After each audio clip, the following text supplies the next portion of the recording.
Good evening, folks. Just a while ago, my wife was asking me what's the topic for today. I said it's about sleep and reproduction slash fertility. Then she was like, how is sleep even linked to that? I said that's exactly why I'm doing this topic, right?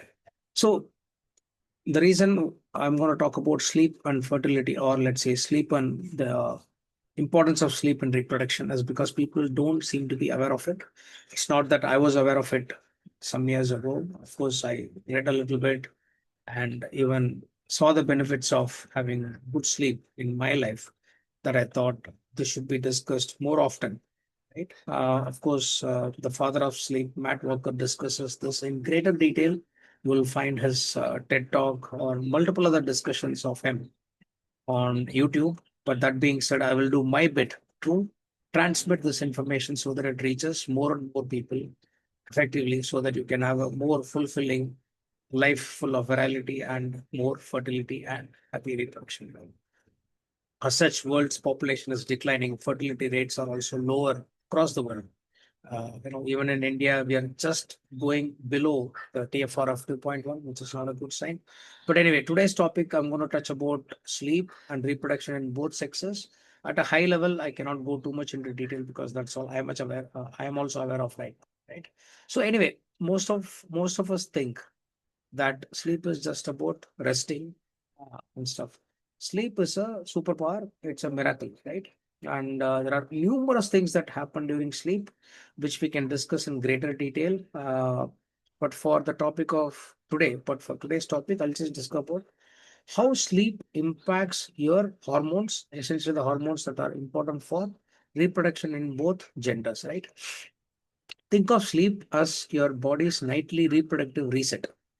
The connection between sleep and reproductive health, or your fertility, is very crucial for both men and women.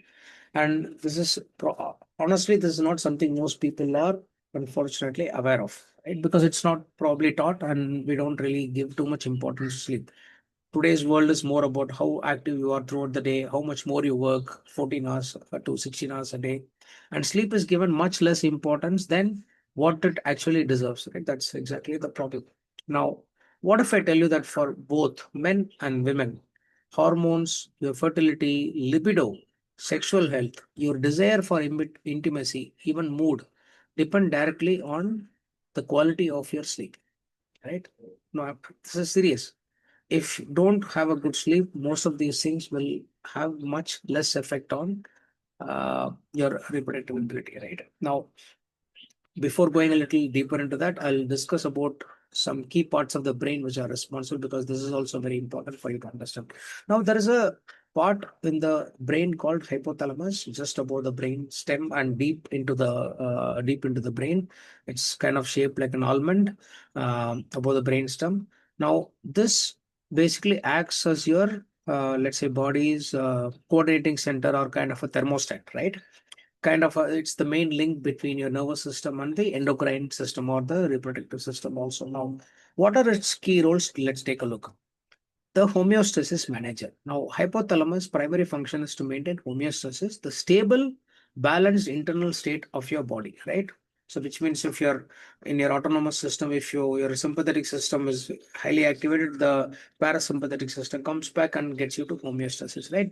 Like maintaining your body temperature, etc., your thirst, hunger, blood pressure, heart rate, etc., is managed by your hypothalamus. It's also called as the endocrine commander. The hypothalamus controls the entire hormone system by communicating directly with pituitary gland. People would have heard about pituitary gland, the body's master gland, so that is also well known. It releases various releasing and inhibiting hormones that tell the pituitary gland which hormones to make and release.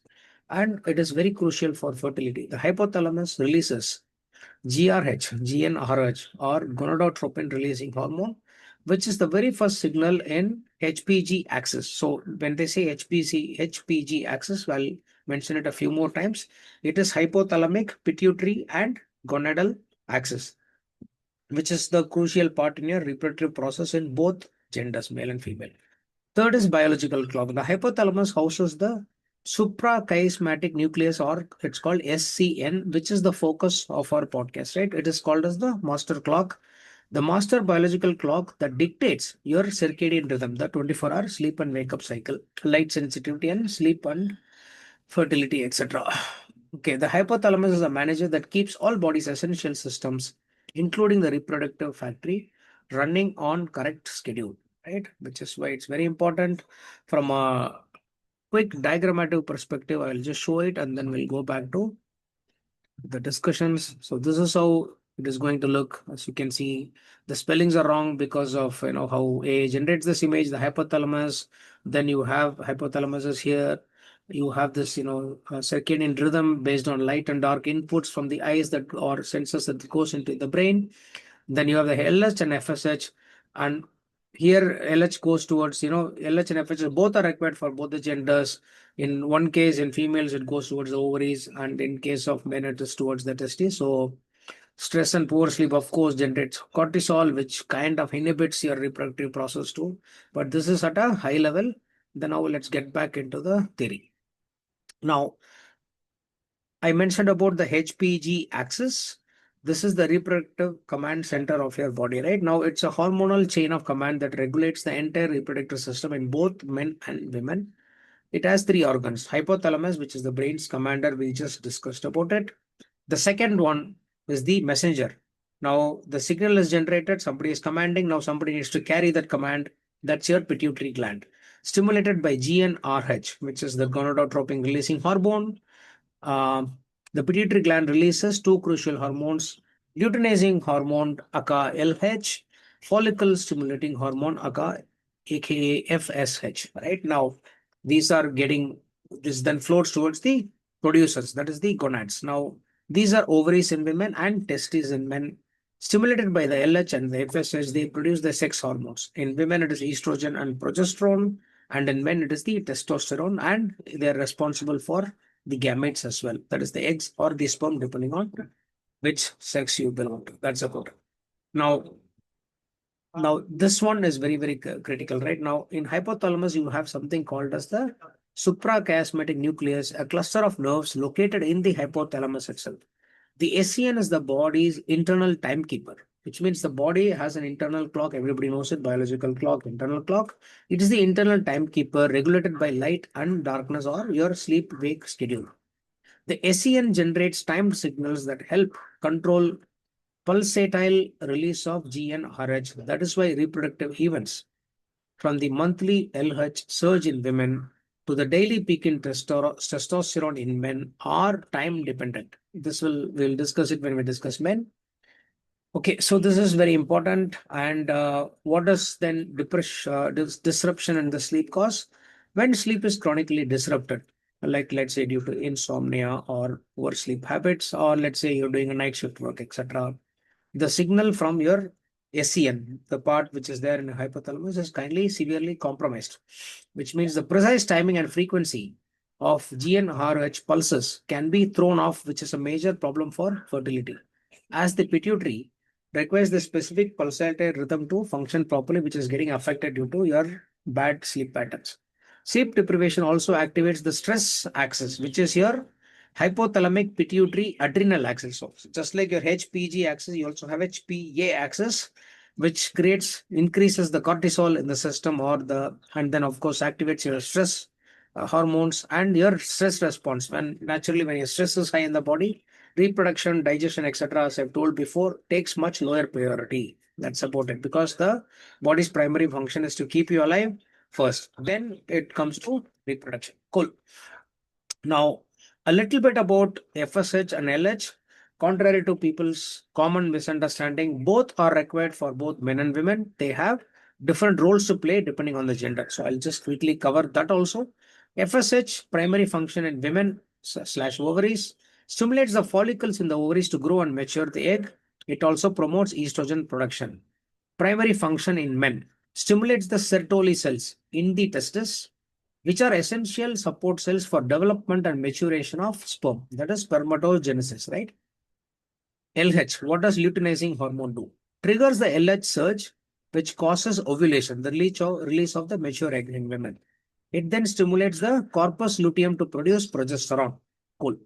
In men, what does it do? Let's take a look. Stimulates the Leydig cells in the testes, which are responsible for producing testosterone, the main male reproductive hormone. So it's very clear, right? Your progesterone, estrogen, follicles, Sertoli cells, Leydig cells, everything is all interconnected. So it starts from your brain, and then pituitary gland, then your gonads, your testes and ovaries, and then you know how things are working fine in you or not working fine. Now let's take a look at few key parameters in men, how it affects testosterone. We just discussed the roles of brain and the hormones that are involved. And then we said we will discuss about what factors then affect sperm quality, testis, and testosterone. Very simple.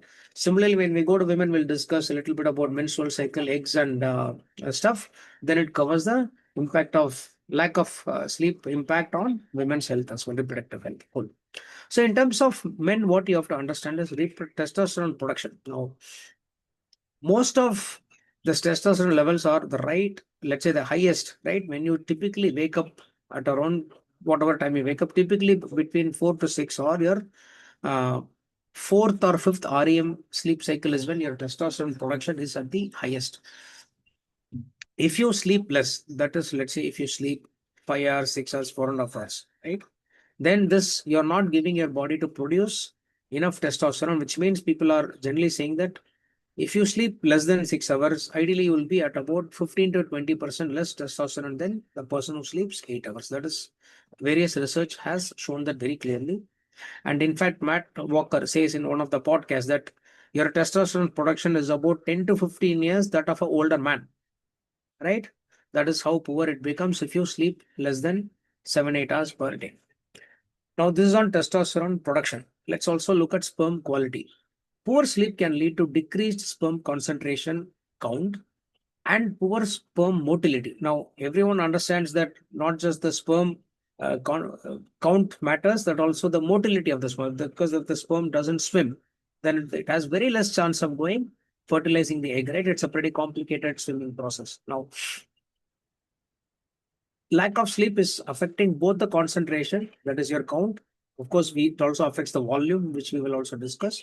It also affects the motility. Lack of sleep increases oxidative stress, which can damage the sperm's DNA. It's pretty bad. Now, let's also look at research suggests that men getting 7 to 8 hours of sleep per night have the best semen parameters, while those getting less than 6 hours or more than 9 hours show reduced quality. This is on men. Let's also look at a few more parameters. REM sleep. Now, people would have understood about light sleep, deep sleep, and REM sleep, or let's say non-REM sleep is also your light sleep, etc. When you sleep, typically these three stages is what comprises of sleep. And like I said, during deep sleep, testosterone is actually produced, but REM fourth and fifth cycle is when it is typically maximized and protected well, right? Now, if you cut short your sleep, like we discussed just a few seconds back, it will cut down the testosterone or drop your testosterone by 10 to 20% or even 30% the next day. Poor sleep also will give you lower libido in general, weaker erections, poorer performance, and also mood instability. See, some of these factors of, let's say, hormones, etc., people think it is only physiological, right? Or let's say just purely, it will have some physical impact on your body, for example. But a lot of these things also have a psychological impact on you, which can actually have a deeper impact on how your hormones function and then how you react physiologically.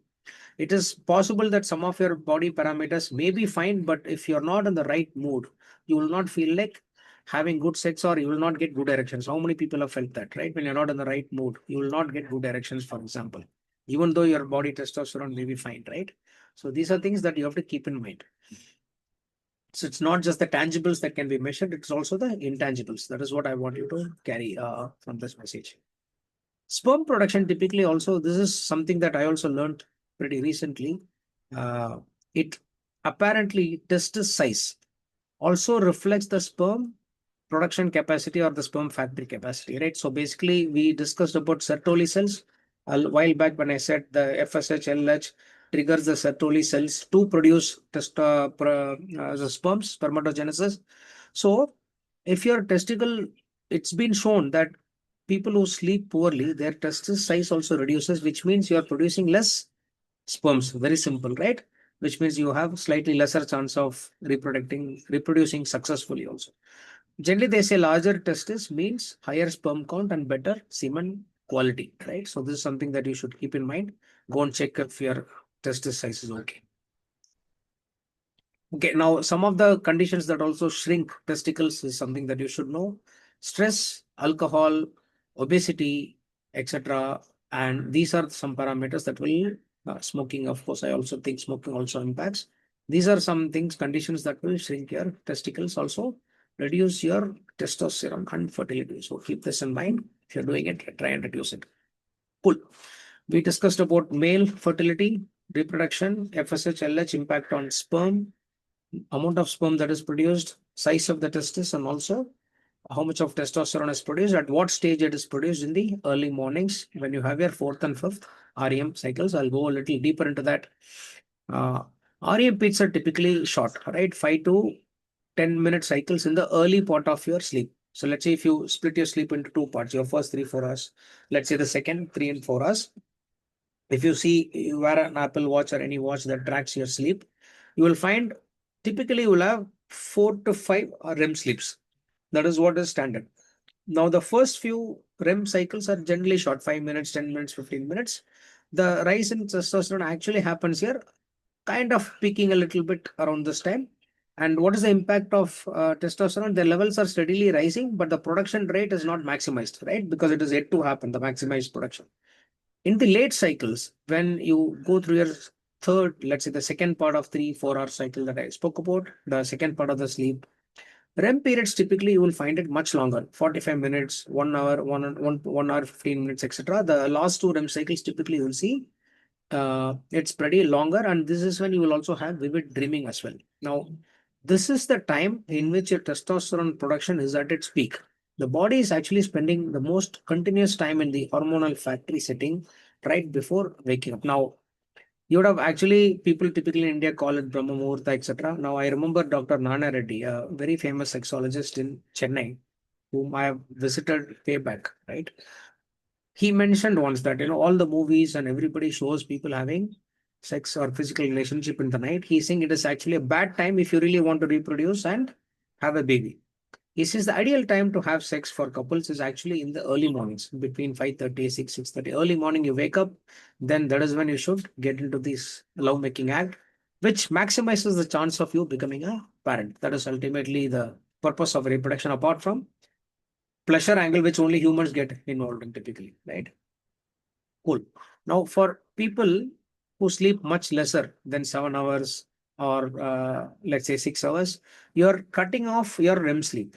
That's all. It's very simple, right? This fourth and fifth REM sleep you might not even have, or even if you have, it's cut short. Obviously, due to that reason, your testosterone production is going to be much lesser than a person who sleeps 7.5, 8 hours. That's the main reason. So try and get maximum sleep to maximize production of testosterone. As simple as that. Okay. So we're done with men. We'll go to women. I'm not super knowledgeable on this thing, but I'll just try and cover what I've read, at least for this podcast, right? Okay. In women, sleep regulates the hypothalamic pituitary ovarian axis, the control center of menstrual cycle. Poor sleep causes irregular periods, worse PMS, disrupted ovulation, and reduced fertility.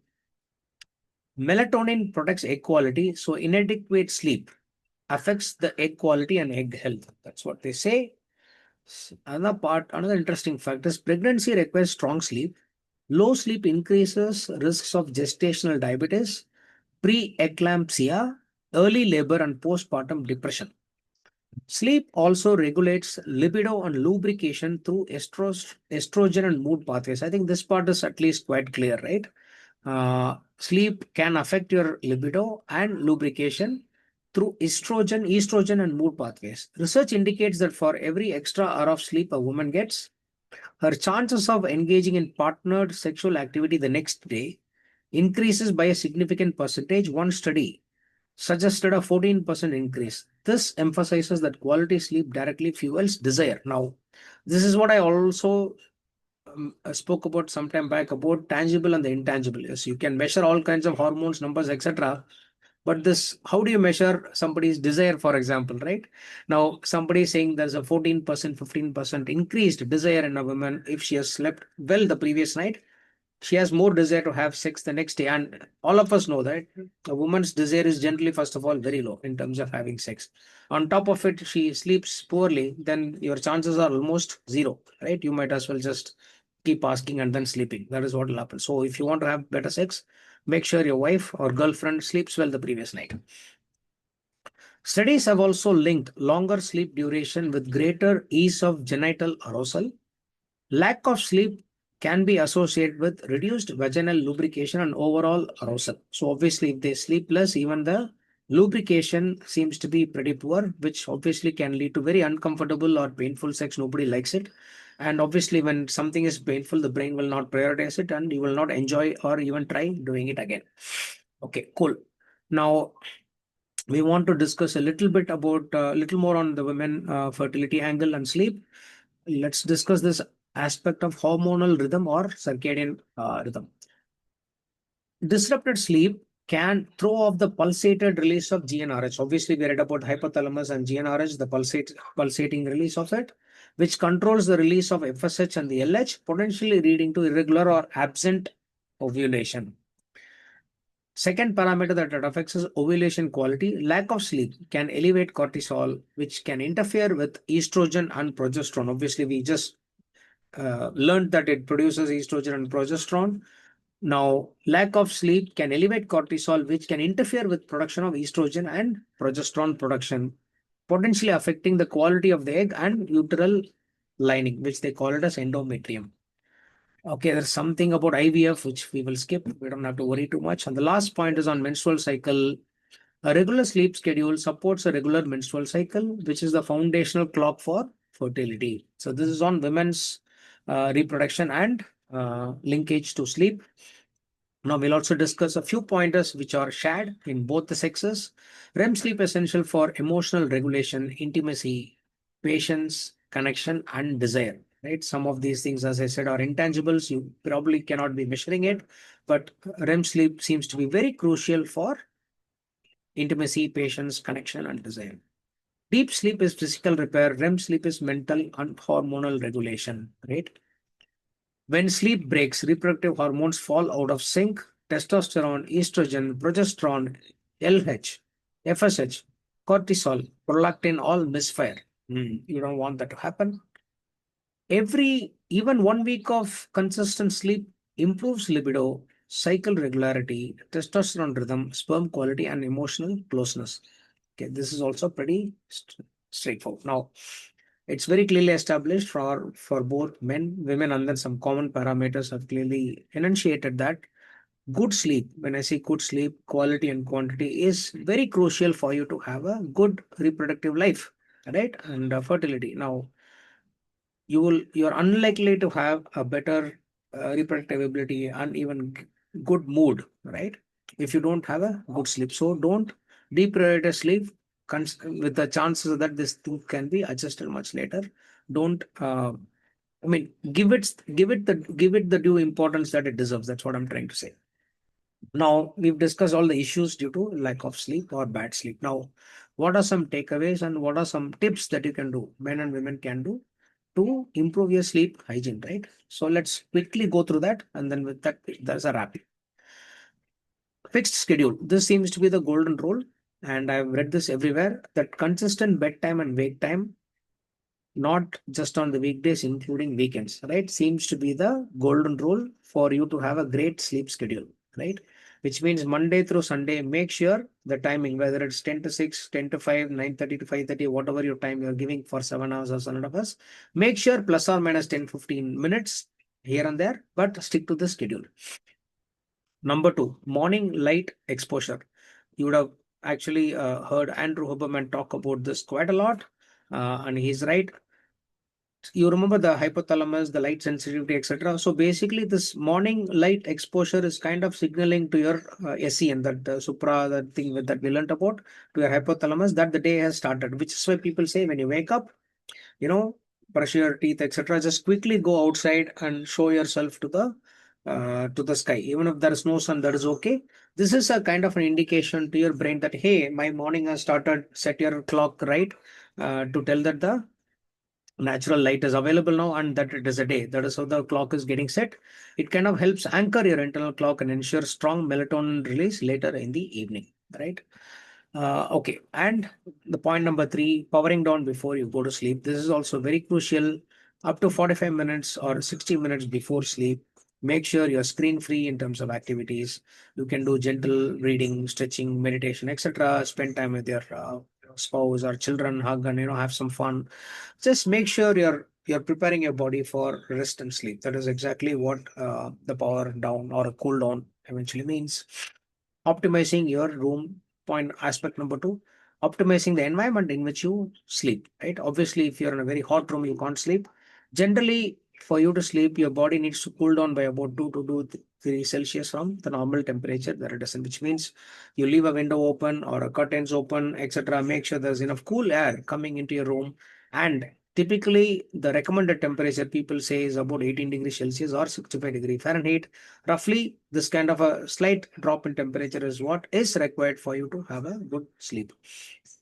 As dark as point number two, go as dark as possible, blackout curtains, etc. Make sure, I mean, just like you signal to your body in the brain in the morning that, I woke up, there is light coming in. Similarly, you want to signal to your brain in the evening that, what, I'm going to bed, everything is pretty dark. That's a signal you are giving to initiate sleep. That is how the brain reacts. And of course, eliminate noise and other things, which is pretty clear, very straightforward. In terms of lifestyle factors, aspect number three, what you consume, how you move, etc., also affects your sleep a lot. Things like alcohol, caffeine, nicotine, etc., right? 3 4 hours before sleep, at least, try and avoid them. They are inhibitors to having a good sleep. You don't want to have it. Um, of course, alcohol is probably one of the worst to have if you want to have a good sleep. And then exercise. Regular moderate exercises helps improve your sleep quality. Avoid very intense workouts 2 to 3 hours before bedtime. It can, spike a bit of cortisol and make you a little uncomfortable, heat up your body also quite a bit. So that also, it's not recommended, but yeah, up to 3 hours, 4 hours before sleep is pretty much fine. So yeah, that's pretty much the lowdown on impact of sleep, or let's say lack of sleep or good sleep, on your reproductive ability and fertility. Hope this kind of opened your eyes, right? Just like the morning, I hope it opened up a little bit of knowledge on for you to make you curious enough to read a little bit more about this on the internet. Of course, there is ample materials available, which I also reference for this podcast. If you find this useful, feel free to share, comment, like, subscribe. That will motivate me to do better stuff. I'll see you next week with something even more interesting. Cheers.